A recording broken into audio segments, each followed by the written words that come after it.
Aujourd'hui, il y a deux sortes de Togolais qui ne parlent pas de même voix. Certains parlent de la révolution populaire, certains parlent de la révolution électorale.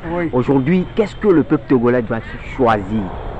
Bon, vous savez, la révolution populaire ne se décrète pas. Ça s'éclate. Hein? Bon, on ne peut pas, à mon âge, hein, la révolution populaire, moi je ne le souhaite pas.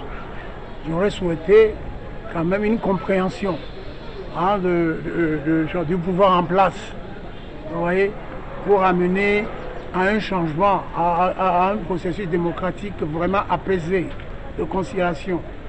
Hein, ce n'est pas machin. Mais je pense que, bon, à défaut de la révolution populaire, ça peut se faire aussi dans les urnes. Vous comprenez? Parce que le pouvoir en place, vraiment, ne veut pas vraiment coopérer.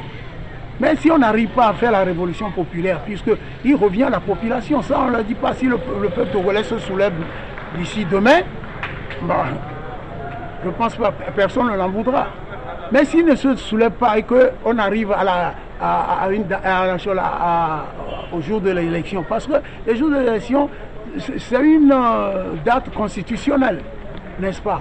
Oui. Si nous n'arrivons pas à faire la révolution populaire, mais nous devons faire, la seule chose qui nous reste, c'est la révolution dans les urnes.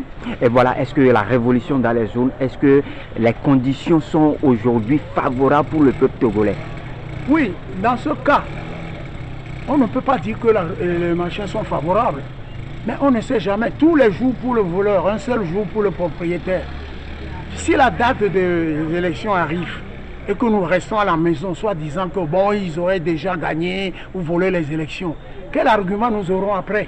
On peut aller aux élections massivement, aller voter hein, pour le changement.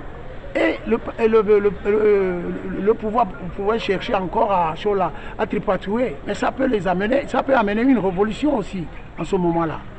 Hein? Donc on ne peut pas ne pas avoir la révolution populaire et en même temps, quand le jour des élections arrive, on reste à la maison. Rester à la maison, c'est consolider le pouvoir aussi en place. Donc je pense que, regardez par exemple un pays comme la Gambie. Si le peuple gambien s'était dit que oui, Yaya Jammeh tripatouait les élections, que bon, quand le jour des élections arrivait, il n'irait pas voter, mais Yaya Jammeh serait encore au pouvoir en Gambie. Il a fallu que le peuple se mobilise massivement, aller voter d'abord hein, contre ce régime-là et qu'ils aient cherché à voler encore et ça a mené quand même ce qui est arrivé et que Yaya Jammeh a été forcé de quitter le pouvoir. S'ils n'étaient pas partis, hein, ceux qui votaient pour Yaya Jammeh, bon, ils iraient voter, Yaya Jammeh serait encore tranquillement. C'est sur ce plan-là, hein, réforme ou pas réforme, si on arrive à la date des élections, poursuivons le voleur. Parce que lorsque vous poursuivez un voleur sur une voie et qu'à un moment donné, le voleur change de voie, vous n'allez pas rester sur l'ancienne voie en cherchant vraiment à l'arrêter. Il faut le marquer à la culotte.